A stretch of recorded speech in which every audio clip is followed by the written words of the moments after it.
In a world where every glance is scrutinized and every step is analyzed, two figures emerged from their royal car on a crisp November evening in London. The cameras flashed like lightning, illuminating the faces of hundreds of photographers who had waited hours for this single moment. Prince William adjusted his black tie with the practiced ease of someone born into the spotlight, while Catherine, the Princess of Wales, stepped gracefully onto the red carpet, her emerald gown catching the light in ways that would later be described by fashion magazines as absolutely breathtaking. But this wasn't just another royal appearance. Behind the polished smiles and coordinated waves lay a story that had been building for months, a story of pressure, expectation, and the delicate balance between duty and personal desire. The royal variety performance at the Royal Albert Hall would become more than just an evening of entertainment. It would mark a turning point in how the world saw the future King and Queen of England. As the couple paused at the entrance, sharing a brief private moment amid the chaos of flashing cameras and shouting reporters, neither could have predicted that this single evening would reshape their public image forever. The eyes of the world were indeed upon them, but what they were about to witness would surprise everyone, including William and Catherine themselves. The morning of the royal variety performance began like any other day at Adelaide Cottage, but Catherine could sense something different in the air. She stood by the kitchen window, watching the autumn leaves dance in the gentle breeze while William prepared breakfast for their children. The familiar sounds of family life filled the house. George practicing piano in the living room, Charlotte arguing with Louis about whose turn it was to feed their pet rabbit, and William's patient voice guiding them through their morning routines. Catherine had always cherished these quiet moments before the world demanded their attention. Today, however, felt weighted with significance. The royal variety performance was one of the most televised royal events of the year, and this year's show carried additional importance. It marked their first major public appearance since the recent challenges the royal family had faced, and everyone would be watching to see how they presented themselves to the world. William entered the kitchen carrying 2 cups of tea, his hair still slightly messy from sleep. He handed Catherine her favourite mug, the one Charlotte had painted for her birthday 3 years ago, and settled beside her at the breakfast table. They sat in comfortable silence for a moment, both understanding the unspoken weight of the day ahead. Their morning routine had been carefully planned weeks in advance. Catherine's stylist would arrive at 10, followed by her hairdresser at noon, and William's valet would come at 2 to ensure his formal evening wear was perfectly pressed. But before the team descended upon their home, they wanted these precious hours with their children, away from the cameras and expectations. George appeared in the doorway, still in his pajamas, clutching his school bag. At 10 years old, he had begun to understand the significance of his parents' public appearances, though he tried to maintain the casual indifference that came naturally to children. Charlotte followed closely behind, her hair in 2 neat braids that Catherine had woven the night before, and Louis brought up the rear, carrying his favorite stuffed lion under one arm. The family gathered around the breakfast table, and for 30 minutes, they existed simply as any other British family might on a Tuesday morning. William helped Louis with his cereal while Catherine reviewed Charlotte's homework. George shared stories from his football practice, and Charlotte excitedly described the art project she was working on at school. These moments had become increasingly precious to William and Catherine, who understood that their children's childhood would be unlike anyone else's, shaped by protocol and public interest in ways they could barely control. As the children prepared for school, Catherine retreated to her study to review the evening's program one final time. The Royal Variety performance would feature artists from across the entertainment spectrum, from West End musical stars to popular television comedians, from classical musicians to contemporary pop singers.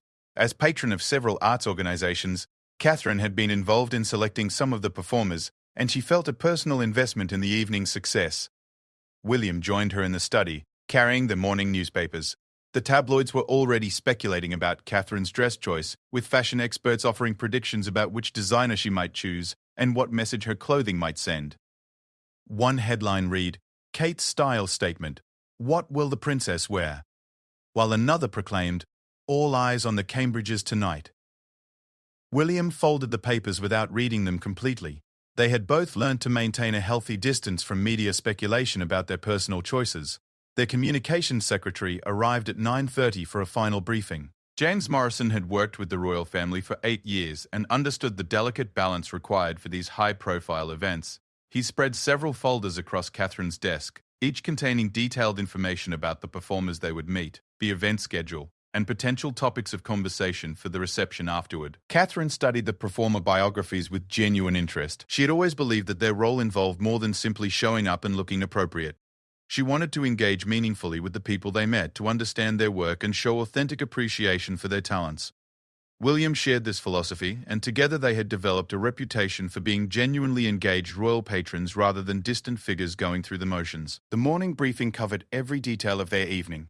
They would arrive at the Royal Albert Hall at 7:15, allowing time for photographs and brief interviews with selected media representatives. The performance would begin at 8 o'clock sharp, with an intermission at 9:30 during which they would meet with performers backstage. The evening would conclude with a private reception for major donors and arts organization leaders. Catherine made notes in the margins of her program, particularly about a young violinist who would be performing a solo piece during the first half. Maria Santos was only 16 years old but had already won several international competitions. Catherine had read about Maria's background.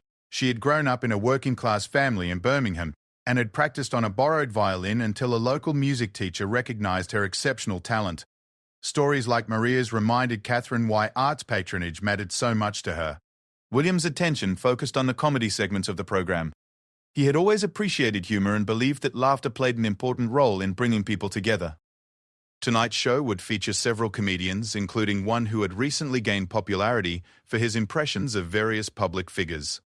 William hoped the evening would strike the right balance between entertainment and dignity, allowing both the audience and the performers to enjoy themselves while maintaining the respect appropriate for the occasion. As 11 o'clock approached, Catherine began preparing for the afternoon's transformation from wife and mother to Princess of Wales. She kissed the children goodbye as they left for school with their security detail, promising George that she would tell him about the performance when he returned home the next day. Charlotte made Catherine promise to remember every detail about the costumes and staging, while Louis simply hugged her legs and asked if she would bring him back anything special. The styling team began arriving precisely on schedule. Catherine's relationship with her fashion choices had evolved significantly over the years. Early in her royal role, she had sometimes felt overwhelmed by the attention paid to her clothing, but she had gradually learned to view fashion as another tool of communication. Tonight's dress had been selected not just for its beauty, but for its appropriateness to the occasion and its subtle messaging about supporting British design and craftsmanship.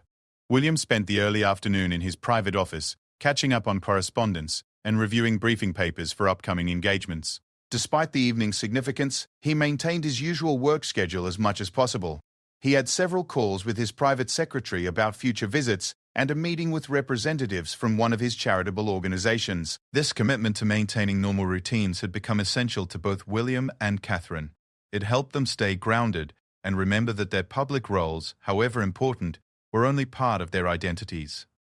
The house began to fill with the quiet efficiency of preparation. Catherine's hairdresser worked with practiced precision, creating an elegant updo that would complement her gown and remain perfect throughout the long evening. Her makeup artist applied subtle but camera-ready cosmetics that would look natural in person but photographed beautifully under the intense lighting of the Royal Albert Hall. As afternoon turned to early evening, Catherine felt the familiar flutter of anticipation that preceded major public appearances. It wasn't nervousness exactly, but rather a heightened awareness that soon she would step into her most visible role. She had learned to channel this energy positively, using it to ensure she remained fully present and engaged throughout the evening. William's preparation followed its own established rhythm.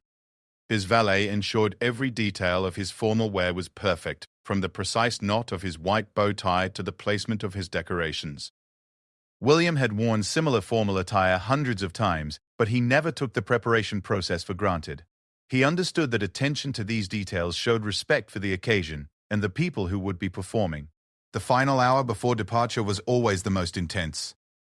Security personnel conducted their final checks. Communications staff verified that all arrangements remained on schedule, and Catherine and William took a few minutes to center themselves for the evening ahead. They had developed a pre-event routine over the years, a quiet cup of tea together, a review of key names and details they wanted to remember, and a moment of shared understanding about their goals for the evening. Catherine's gown was revealed in its full glory as she prepared for the journey to London. The emerald silk creation by a rising British designer perfectly balanced elegance with modernity, its color chosen to complement the autumnal season while making a subtle statement about supporting emerging talent in British fashion. The dress fitted her perfectly, its clean lines and sophisticated details ensuring she would look appropriate for the grandeur of the Royal Albert Hall while allowing her personality to shine through. William's formal white tie and tails represented centuries of royal tradition, but he wore them with an ease that came from years of practice and a genuine understanding of their significance. Together, they made a striking couple, she radiant in emerald silk, he distinguished in formal black and white, both carrying themselves with the poise that had become their trademark. As their car pulled away from Adelaide Cottage, Catherine looked back at their home, its windows glowing warmly in the early evening light. In a few hours they would return to this sanctuary, but for now they were travelling toward one of the most watched stages in Britain, ready to fulfill their roles as representatives of the Crown and supporters of the arts. The journey to London provided a final opportunity for quiet preparation. Catherine reviewed her notes one last time, while William mentally rehearsed the brief remarks he would make during the evening's intermission. They both understood that their presence at the Royal Variety performance was about much more than entertainment. It was about showing support for British talent, maintaining important cultural traditions, and presenting themselves as engaged, accessible members of the royal family. London's evening traffic parted before their official convoy, and Catherine could see photographers already positioning themselves along the route to the Royal Albert Hall. The familiar sight of camera crews and barriers reminded her that their private time was coming to an end. Soon, they would step out into the glare of flashbulbs and the scrutiny of millions of viewers, ready to play their parts in the ongoing story of the modern British monarchy. The Royal Albert Hall stood majestically against the darkening London sky, its distinctive circular architecture illuminated by hundreds of spotlights that created an almost magical atmosphere. As their official car approached the venue, Catherine could see the enormous crowd of spectators who had gathered behind barriers, hoping to catch a glimpse of the evening's royal guests. The sight of so many people always moved her. Their enthusiasm and genuine excitement reminded her of the unique relationship between the British public and their royal family. William squeezed Catherine's hand gently as their car slowed to approach the red carpet. Through the tinted windows, they could see the wall of photographers and television cameras that had been assembled to capture their arrival. The media presence was impressive even by royal standards. Representatives from major British newspapers, international news agencies, fashion magazines, and entertainment programs had all secured positions along the entrance route. Their protection officer spoke quietly into his radio, confirming that all security arrangements were in place. The careful choreography of a royal arrival had been planned down to the minute, with each step of their progress timed and coordinated. Catherine took a deep breath and smiled at William, who returned her smile with one of his own, a look that conveyed both excitement for the evening ahead and confidence in their ability to handle whatever the night might bring. The car door opened, and William stepped out first, his tall frame immediately commanding attention from the assembled photographers. The sound of camera shutters was immediately overwhelming, creating a constant clicking rhythm that would continue throughout their public appearance. William turned to offer Catherine his hand as she emerged from the car, her emerald gown catching the light spectacularly as she stood gracefully on the red carpet. Catherine paused for a moment to allow the photographers to capture their first images of her ensemble. She had learned over the years that these initial moments were crucial. The pictures taken during the first few seconds of her appearance would be the ones used in newspapers and magazines around the world. She held her head high, smiled warmly, and gave a small wave to the crowd of well-wishers who had waited hours in the evening chill to see them. The couple began their walk along the red carpet, moving at the measured pace that allowed photographers to capture clear images while not keeping the evening's schedule waiting. Catherine's gown moved beautifully as she walked, its elegant design proving perfect for the formal occasion. She had chosen minimal jewelry, a pair of diamond earrings that had belonged to William's grandmother and her sapphire engagement ring, allowing the dress itself to make the primary visual statement. William looked distinguished and comfortable in his formal attire, his confidence evident in his posture, and the ease with which he acknowledged the photographers and crowd. He had inherited his father's natural dignity in formal situations, but he had developed his own more relaxed and approachable style that seemed to put people at ease even in the most formal circumstances. As they approached the entrance to the Royal Albert Hall, they were greeted by the evening's organizers and several officials from the various charitable organizations that would benefit from the night's proceeds. Catherine shook hands warmly with each person, asking questions about their work and expressing genuine interest in their responses. Her ability to make personal connections quickly had become one of her most valued skills, and she used every opportunity to learn about the people and causes she encountered. The receiving line included the show's producer, a veteran of British television who had organized the Royal Variety performance for the past 15 years. He briefed them quickly on any last-minute changes to the evening's program and introduced them to the technical crew who would be managing the broadcast. Catherine learned that tonight's show would be watched by an estimated 12 million people in the United Kingdom alone, with additional viewers tuning in from countries throughout the Commonwealth. William spent several minutes talking with representatives from the entertainment industry charity that would receive a portion of the evening's proceeds. The organization provided support for performers and entertainment industry workers who had fallen on hard times, and William was particularly interested in their recent initiatives to help young people break into the industry. His questions were thoughtful and well-informed, demonstrating the preparation he had done before the evening. Inside the Royal Albert Hall, the atmosphere was electric with anticipation. The venue's famous circular design created an intimate feeling despite its large capacity, and tonight every seat was filled with guests who represented a cross-section of British society. The audience included major donors to arts organizations, industry professionals, government officials, and members of the public who had won tickets through various charitable competitions. Catherine and William were escorted to the Royal Box, a prominent seating area that provided an excellent view of the stage while allowing them to be seen by both the audience and the television cameras. The box had been decorated with flowers that complemented Catherine's gown, a thoughtful detail that she noticed and appreciated. As they took their seats, the audience rose in a spontaneous show of respect, and Catherine acknowledged the greeting with a gracious nod and smile. The moments before the performance began provided Catherine with an opportunity to observe the audience and the impressive technical setup required for a televised variety show. She could see camera operators positioning themselves throughout the venue, lighting technicians making final adjustments, and sound engineers conducting last-minute checks.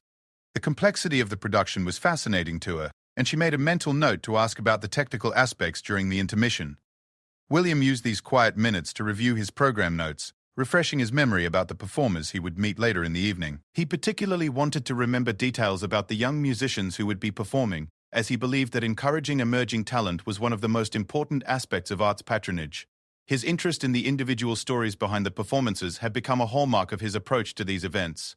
The house lights dimmed and a hush fell over the audience as the evening's master of ceremonies took the stage. The presenter was a beloved British comedian whose career had spanned 4 decades, and his opening remarks struck the perfect balance between humour and respect for the occasion's significance. He welcomed Catherine and William warmly, and the camera captured their appreciative response to his introduction.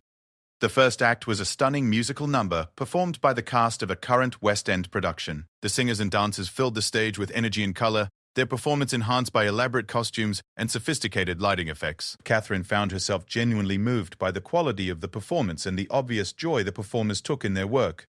She could see William tapping his foot quietly to the rhythm, his enjoyment of the music evident despite his formal posture.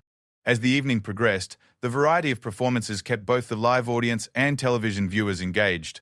A celebrated classical pianist performed a piece by a contemporary British composer, followed by a comedy duo whose observational humour about modern British life had the entire audience laughing, including Catherine and William, who were clearly enjoying themselves. One of the evening's most memorable moments came during a performance by Maria Santos, the young violinist Catherine had read about during her morning preparation. The 16-year-old took the stage with poise that belied her age, and her performance of a complex classical piece was technically flawless and emotionally moving. Catherine could see tears in the eyes of several audience members, and she felt a surge of pride in the young musician's achievement. William leaned over to whisper something in Catherine's ear during the applause that followed Maria's performance, and their brief moment of private communication was captured by the television cameras. The image of their shared appreciation for the young performer would later become one of the most widely circulated photographs from the evening, representing their genuine engagement with the arts and their support for emerging talent. The first half of the program concluded with a rousing group number, performed by a combination of established stars and newcomers to the entertainment industry. The staging was elaborate, with multiple costume changes and complex choreography that showcased the versatility and skill of the British entertainment industry. Catherine applauded enthusiastically, her genuine appreciation for the performers clearly visible to everyone in the venue. During the intermission, Catherine and William were escorted backstage to meet with the evening's performers. This behind-the-scenes portion of royal engagements often provided the most meaningful interactions, as it allowed for more personal conversations away from the formal atmosphere of the main performance area. Catherine was particularly looking forward to meeting Maria Santos and several of the other young performers who had impressed her during the first half. The backstage area buzzed with activity as performers prepared for the second half of the show.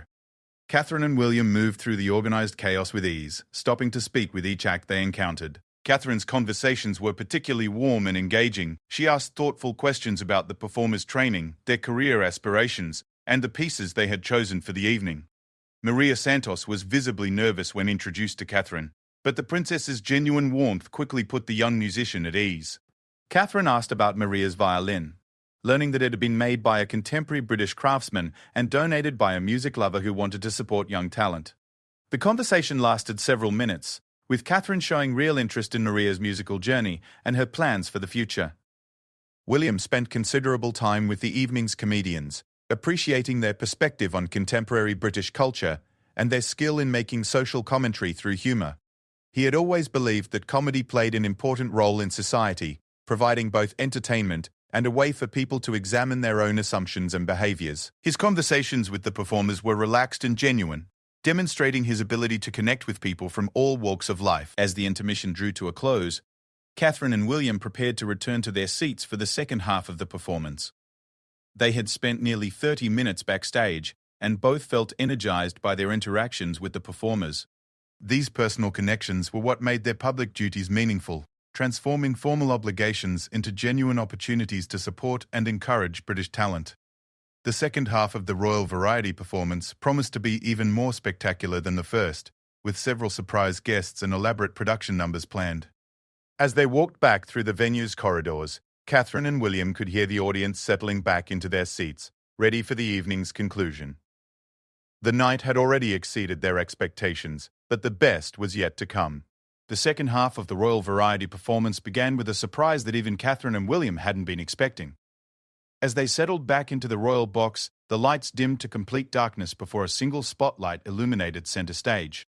There, standing alone with nothing but a microphone, was Dame Judi Dench, one of Britain's most revered actresses, who had agreed to make a special appearance for the evening.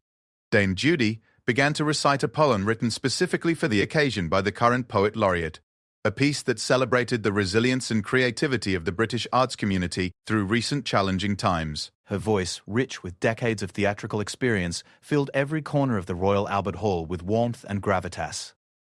Catherine found herself completely captivated by the performance, understanding immediately why Dame Judi remains such a beloved figure in British culture. The poem spoke of artists who had continued to create during difficult periods, of the power of performance to bring communities together, and of the importance of supporting emerging talent. As Dame Judi spoke the final lines, her voice rising with conviction, the entire audience sat in complete silence, moved by both the words and the legendary actress's delivery. When she finished, the applause was thunderous and sustained, with the entire audience rising to their feet in appreciation. William leaned forward slightly in his seat, clearly moved by the performance, while Catherine's eyes glistened with emotion. The moment represented everything they valued about their patronage of the arts, the combination of established excellence and meaningful content that could touch hearts and minds across all social boundaries. They exchanged a brief glance that conveyed their shared appreciation for what they had just witnessed. Following Dame Judi's powerful opening, the show's pace shifted dramatically with the entrance of a contemporary dance troupe whose innovative choreography blended classical ballet with modern street dance styles. The young performers, ranging in age from 16 to 25, moved across the stage with athletic precision and artistic grace that left the audience breathless. Their performance told the story of urban Britain through movement, incorporating music that ranged from classical compositions to contemporary electronic beats. Catherine was particularly drawn to the lead dancer, a young woman whose background story she had read during her preparation. Zara Williams had grown up in social housing in Manchester and had discovered dance through a community program funded partly by one of the charitable organizations Catherine supported. Watching Zara command the stage with such confidence and skill, Catherine felt a deep sense of satisfaction in knowing that their support for arts education programs was making a real difference in young people's lives. The technical aspects of the dance performance were as impressive as the artistic ones. The lighting design transformed the stage into various urban environments, while projection technology created backgrounds that seemed to pulse and move with the dancers.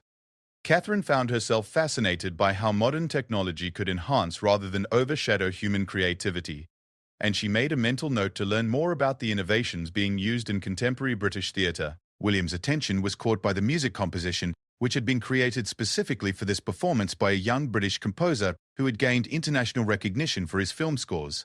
The way the music supported and amplified the dancers' movements demonstrated the collaborative nature of artistic creation that William had come to appreciate through his various cultural patronages. As the dance performance concluded to enthusiastic applause, the stage was quickly reset for the evening's next surprise, a tribute to British musical theatre.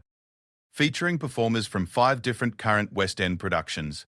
The medley they performed included songs from classic British musicals as well as contemporary works, creating a musical journey through decades of theatrical innovation. Catherine recognised several of the performers from previous royal events, and she was pleased to see how they had progressed in their careers.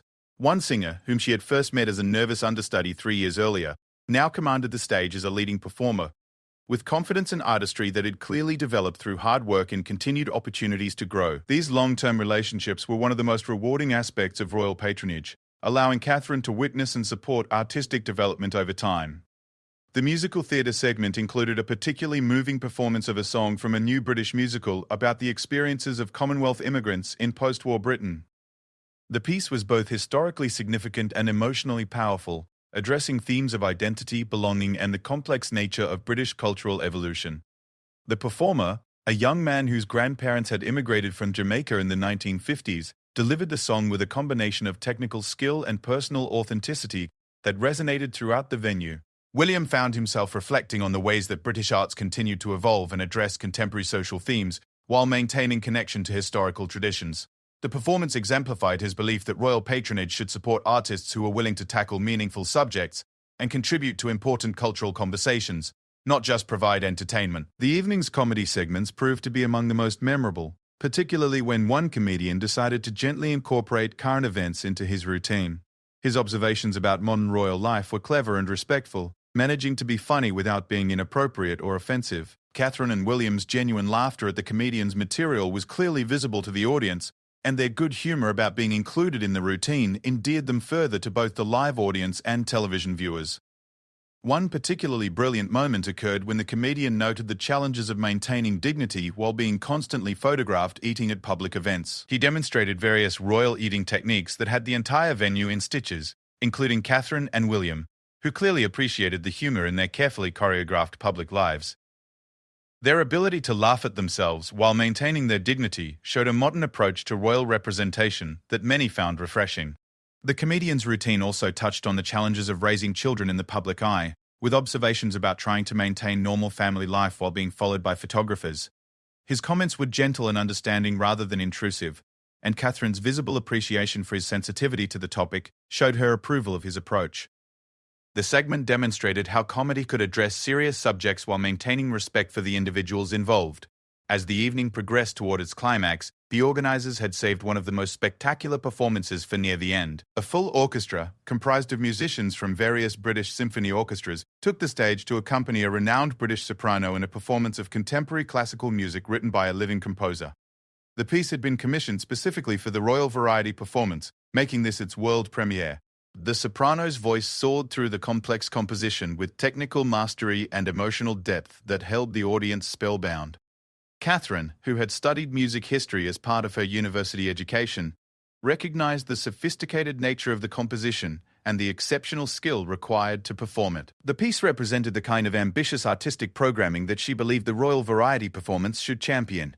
William was struck by the composer's presence in the audience, a relatively young woman who had gained international recognition for her innovative approach to contemporary classical music. Her work bridged traditional orchestral writing with influences from electronic music and world music traditions, creating something uniquely modern while respecting classical foundations. Her presence at the Royal Variety performance represented the event's commitment to supporting living artists and contemporary creativity. The orchestra's performance was enhanced by subtle but sophisticated staging that included carefully coordinated lighting and minimal but effective set design. The visual elements supported rather than competed with the music, creating an overall aesthetic experience that demonstrated the high production values possible when artistic vision was supported by adequate resources and technical expertise. As the soprano held the final soaring note of the composition, the silence in the Royal Albert Hall was complete and profound. The audience seemed almost reluctant to break the spell with applause, but when the ovation began, it was sustained and heartfelt. Catherine and William rose to their feet, along with the rest of the audience, their appreciation clearly genuine and deeply felt. The evening's penultimate performance featured a collaborative piece involving several of the acts that had appeared earlier, working together in a celebration of British creative diversity. Dancers, musicians, comedians, and singers shared the stage in a carefully orchestrated finale that showcased both individual talents and collective artistic energy. Catherine was particularly moved by watching the young performers she had met backstage working alongside established stars as equals, their contributions valued, and their voices heard. The performance embodied her vision of what British arts could be at their best: inclusive, excellent, innovative, and deeply human. William appreciated the way the collaborative performance demonstrated the interconnected nature of the entertainment industry, with different artistic disciplines supporting and enhancing each other. The piece required not only individual excellence, but also the ability to work together toward a common artistic goal, qualities he valued both in the arts and in other aspects of public life. As this penultimate performance concluded, both Catherine and William knew that the evening had exceeded their expectations and provided exactly the kind of meaningful cultural experience they hoped to support through their royal duties. The combination of traditional excellence and contemporary innovation, established stars and emerging talent, had created something truly special that would be remembered by everyone who witnessed it. The audience's energy was palpable as they prepared for the evening's final performance, knowing that what they had already witnessed represented British arts at their finest. Catherine and William exchanged another glance of shared satisfaction, both feeling that their presence at the event had been genuinely worthwhile, and that their support for the arts was making a real difference in the lives of the performers they had met and watched throughout the evening. The grand finale of the Royal Variety performance was designed to be a celebration that would bring together every performer from the evening in a spectacular closing number. As the curtain rose for the final time, the entire cast of the evening stood arranged across the vast stage of the Royal Albert Hall, their costumes creating a rainbow of colours and textures that represented the diversity and richness of British entertainment. Catherine felt a surge of emotion as she watched the assembled performers prepare for their final bow. Throughout the evening, she had connected with so many individual stories: Maria Santos with her borrowed violin, Zara Williams, who had discovered dance through community programs, the young composer whose work had just premiered, and dozens of others whose talents had been showcased.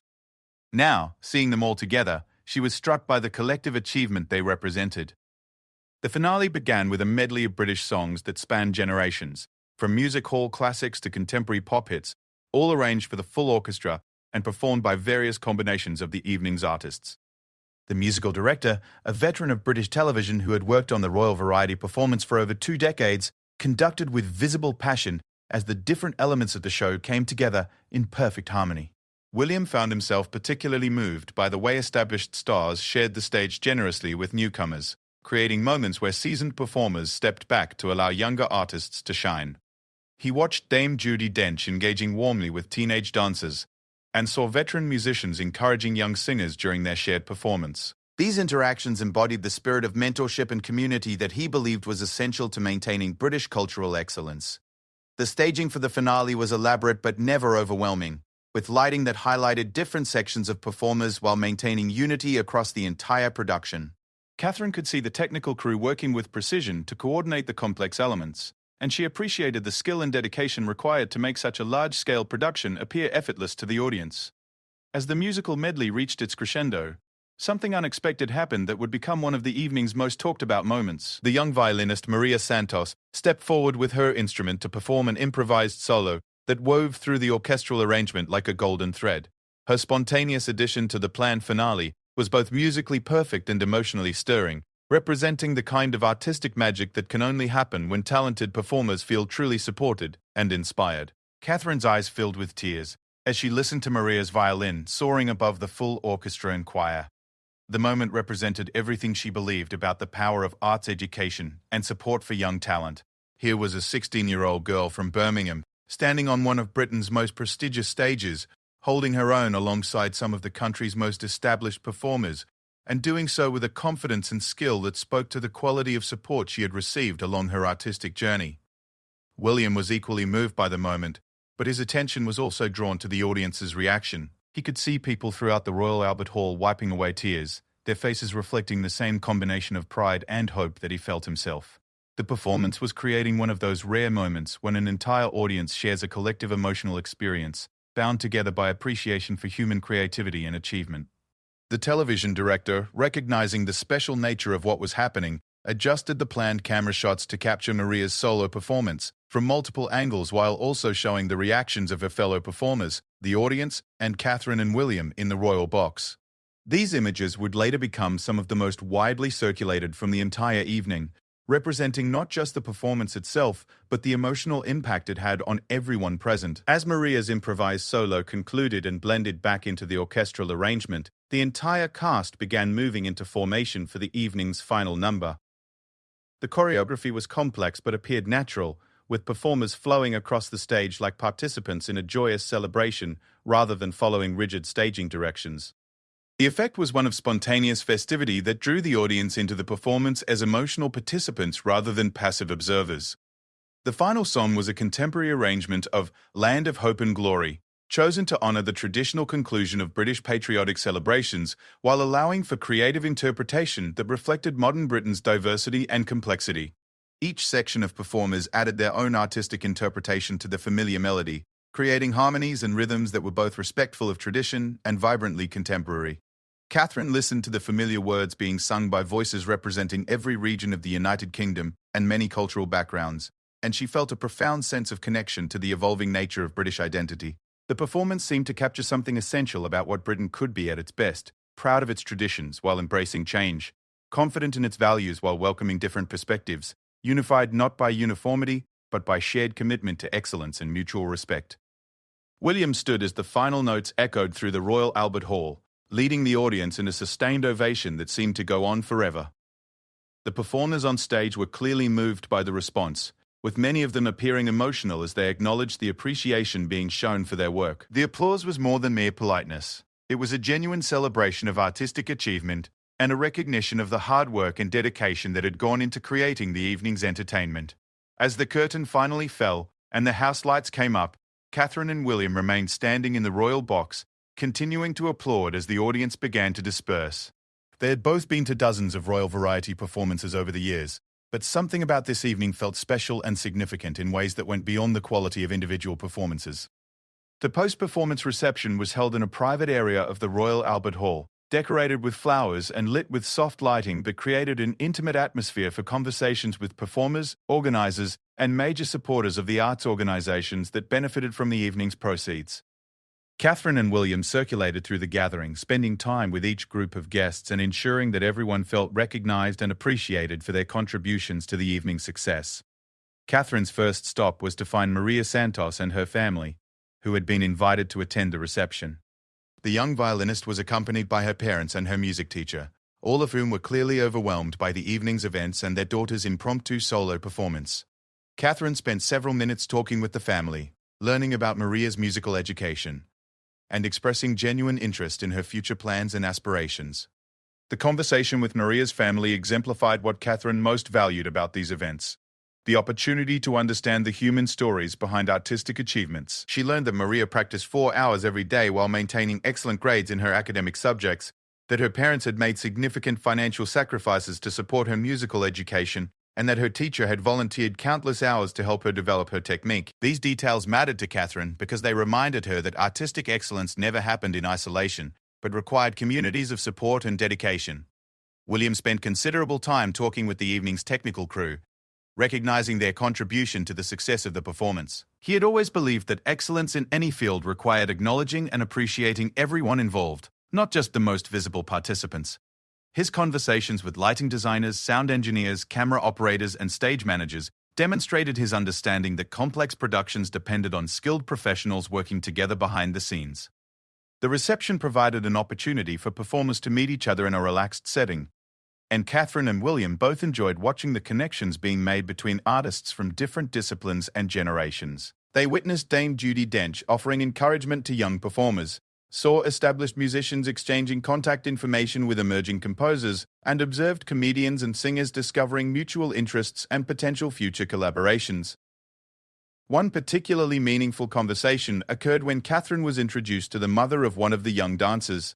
The woman explained that her daughter's participation in community dance programs had transformed not just her artistic abilities but her confidence and academic performance as well. She credited the arts education programming that Catherine's charitable work supported with giving her daughter opportunities that would have been impossible otherwise. These conversations reinforced Catherine's commitment to continuing her support for arts education initiatives. William found himself in an extended discussion with several of the evening's writers and composers about the challenges and opportunities facing contemporary British artists. They talked about funding for new work, the importance of venues willing to support innovative programming, and the role that royal patronage could play in encouraging artistic risk-taking and excellence. William appreciated their perspectives and felt that their insights would inform his future approach to art support. As the reception continued, both Catherine and William were struck by the sense of community and mutual support that existed among the evening's participants. Artists from very different backgrounds and career stages seemed genuinely interested in each other's work, and the atmosphere was one of celebration and collaboration rather than competition. This spirit reflected what they hoped their patronage could help foster throughout the British arts community. The evening concluded with informal group photographs that captured the relaxed and happy atmosphere of the post-performance gathering. Catherine and William posed with various combinations of performers, organizers, and supporters, creating images that would serve as lasting memories of what everyone agreed had been an exceptional royal variety performance. As they prepared to leave the Royal Albert Hall, Catherine and William took a moment to walk through the now empty auditorium, reflecting on the evening's events and their significance. The venue, which had hosted so many historic performances over more than a century, felt charged with the energy of what they had just witnessed. They both understood that they had participated in something special that would be remembered not just as successful entertainment, but as a meaningful celebration of British artistic achievement and cultural diversity. The journey home from the Royal Albert Hall provided Catherine and William with their first opportunity to truly process the evening's events without the need to maintain their public composure. As their car pulled away from the venue, they could see crowds of people still gathered outside, many of them taking photographs and clearly energized by what they had witnessed. The atmosphere of celebration seemed to extend far beyond the walls of the performance hall. Catherine settled back into a seat and let out a quiet sigh of satisfaction. The evening had exceeded her expectations in every possible way, from the quality of individual performances to the overall energy and spirit of the event. She found herself thinking about Maria Santos's spontaneous violin solo and the way it had seemed to crystallize everything positive about supporting young talent and arts education. The moment had been genuinely magical, the kind of artistic breakthrough that reminded her why royal patronage of the arts was so important. William was equally reflective as he watched London streets pass by their windows. He had attended dozens of similar events over the years, but tonight felt different and significant in ways he was still trying to articulate. The combination of established excellence and emerging talent, traditional forms and contemporary innovation, had created something that felt genuinely representative of modern Britain at its best. The evening had reinforced his belief that cultural patronage was not just about maintaining traditions, but about fostering the conditions for artistic growth and innovation. Their protection officer mentioned that early social media responses to the evening were overwhelmingly positive, with particular attention being paid to Catherine's fashion choices and their obvious enjoyment of the performances. William and Catherine had both learned to maintain a healthy perspective on public commentary about their appearances, but they were pleased to hear that the focus seemed to be on their genuine engagement with the event rather than superficial observations about their behavior or appearance. As they drove through the quieter streets leading toward their home, Catherine reflected on the individual conversations she had enjoyed throughout the evening. Meeting Maria Santos and her family had been particularly meaningful, but she had also valued her discussions with established performers about their careers and their perspectives on the current state of British arts. These personal connections were what made formal events genuinely worthwhile for her, transforming duty into genuine engagement with people and causes she cared about. William found himself thinking about the technical aspects of the evening's production and the incredible skill required to coordinate such a complex event.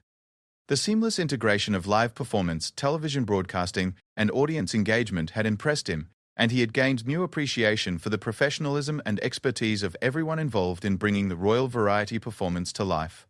His conversations with the production team had given him insights into the creative and logistical challenges of large-scale entertainment that he found fascinating. The car's quiet interior allowed them to share their impressions of specific performances and moments that had particularly moved them. Catherine mentioned how touched she had been by the contemporary classical premiere and the way the composer had responded to the audience's enthusiastic reception. William talked about the collaborative nature of the finale and how well the different artistic disciplines had worked together to create something greater than the sum of their individual contributions. They also discussed the broader significance of the evening in terms of their ongoing cultural patronage. Both felt that the royal variety performance represented an ideal model for how royal support could help bring together established and emerging talent, provide platforms for artistic excellence, and celebrate British creativity without being overly formal or distant from contemporary culture. The event had demonstrated that tradition and innovation could coexist successfully when supported by clear vision and adequate resources. As they approached Adelaide Cottage, Catherine felt the familiar sense of transition from public to private life that marked the end of major royal engagements. In a few minutes, she would be back in her role as wife and mother, helping with homework and hearing about the children's day at school. The contrast between these different aspects of her life was something she had learned to navigate carefully.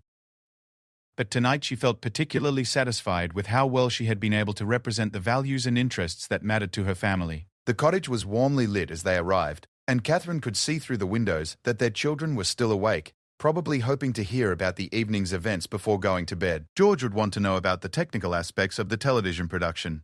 Charlotte would be curious about the costumes and staging, and Louis would simply want to hear that his parents had enjoyed themselves and met interesting people. William helped Catherine from the car, and they both took a moment to look up at the clear November sky before going inside.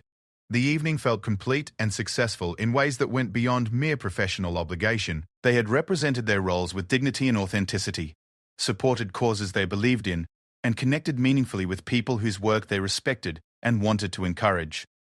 Inside the cottage, they were greeted enthusiastically by their children, who had been allowed to stay up past their usual bedtime to hear about the performance. Catherine kicked off her formal shoes with relief and gathered the children around her on the sofa, while William loosened his bow tie and settled into his favorite chair. The transition from formal royal duties to casual family time was one they both treasured, representing the balance they tried to maintain between public service and private life. George immediately began asking detailed questions about the television production, wanting to know how many cameras had been used and whether the performers could see the television monitors during their acts. His technical curiosity reminded Catherine of William at a similar age, and she promised to arrange a behind-the-scenes tour of a television studio so he could better understand the production process that had fascinated him. Charlotte was most interested in the costumes and staging, and she listened with rapt attention as Catherine described the elaborate outfits worn by the dancers and the way the lighting had transformed the stage throughout the evening. Catherine promised to show Charlotte some of the official photographs when they became available, knowing that her daughter would study every detail of the visual elements with the eye of a budding artist. Louis, at 6 years old, was mainly excited that his parents had met famous people and seemed to have enjoyed themselves. His questions were simpler but equally important. Had they had fun? Had the music been good? Had people been nice to them? His innocent perspective reminded both Catherine and William that the most important measure of the evening's success was whether it had brought joy to everyone involved. As they shared stories from the evening, Catherine found herself appreciating how the experience had enriched not just her understanding of contemporary British arts, but also her ability to share meaningful experiences with her children. The evening had given her new insights into creativity, dedication, and excellence that she could pass along to George, Charlotte, and Louis as they developed their own interests and talents. William reflected on how the evening had reinforced his commitment to supporting arts education and emerging talent. Meeting young performers like Maria Santos had reminded him that royal patronage was most meaningful when it created opportunities for people who might not otherwise have access to platforms for their talents. The evening had strengthened his resolve to continue using his position to advocate for arts funding and educational programs. After the children went to bed, Catherine and William had a few minutes alone to reflect more deeply on the evening's significance. They agreed that the Royal Variety performance had represented everything they hoped to achieve through their cultural patronage, supporting excellence, encouraging innovation, bringing together different communities, and celebrating the best of British creativity while remaining accessible and engaging for broad audiences. Catherine changed out of her emerald gown and into comfortable clothes, carefully hanging the dress that had attracted so much positive attention throughout the evening. She reflected on how fashion choices had become another tool for communicating support for British designers and craftsmanship, and she felt satisfied that her appearance had appropriately complemented the evening's celebration of British talent. William reviewed the evening's schedule and noted how smoothly everything had proceeded, from their arrival and red carpet appearances through the performance itself and the post-show reception. The careful planning and coordination that had made the evening possible reminded him of the many dedicated professionals who worked behind the scenes to support royal duties and ensure that their public appearances achieved their intended purposes.